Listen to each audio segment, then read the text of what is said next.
Hi weavers, నేను రచితాని Shri Vaishnav fashions నుంచి ఇంకో లేటెస్ట్ కలెక్షన్తో వచ్చానండి. ఇవాళ ఇవి కూడా pastel shades work self colour, అంటే చీరంతా బేస్ కలర్ ఒకటే కానీ వర్క్ మాత్రం ఇలా లైట్ కలర్తో వచ్చింది. ఈ సన్నయి చెమ్కీలు అయితే వచ్చినాయి కానీ అస్సలు ఏమి గుచ్చుకోండి, చాలా సాఫ్ట్గా ఉండేవి, పిల్లలకి కూడా గుచ్చుకోవు. ఈ ఫ్యాబ్రిక్ కూడా మెత్తగా సాఫ్ట్గానే ఉంది. క్రష్ ఆర్గెంజా అండి ఇది. అయితే దీనికి ఇట్లా కట్ వర్క్ వచ్చింది, హై ఎండ్లో కట్ వర్క్ వచ్చింది, మొత్తం థ్రెడ్ వర్క్. చీర మళ్ళీ ఇందాక చీరలాగానే స్కర్ట్ బార్డర్ వచ్చింది, వర్క్ అంతా క్రీపర్ డిజైన్ వచ్చింది, జాల్ డిజైన్ వచ్చింది.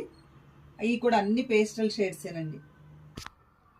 ఇది కూడా ఒక పేస్టల్ షేడే, లైట్ బ్లూ అండి, స్కై బ్లూ షేడ్. దీని మీద కూడా వర్క్ చాలా బాగా కనిపిస్తుంది. సేమ్ ఇవన్నీ కూడా సేమ్ డిజైన్, ఇవాళ చూపించేవన్నీ సేమ్ డిజైన్, సేమ్ కాస్ట్ అండి. శారీ వచ్చేప్పటికి 2400 కాస్ట్ పడుతుంది. ఇది కూడా చాలా అందమైన కలర్ అండి, పేస్టల్ కలర్లో కూడా చాలా అందమైన కలరు. ఇది కూడా చాలా బాగుంది. అలానే థ్రెడ్ వర్క్ మొత్తం యూనిఫామ్గా సింగిల్ కలర్తో ఇచ్చాడు, అందుకే నాకు చాలా క్లాసీగా ఉందండి. ఈ శారీస్ మీకు డెఫినెట్గా నచ్చినాయి అనుకుంటున్నాను. మీకు ఈ శారీస్ నచ్చినట్టయితే లైక్ చేయండి, నా నెంబర్కి మీరు వాట్సాప్ చేయండి. Thank you.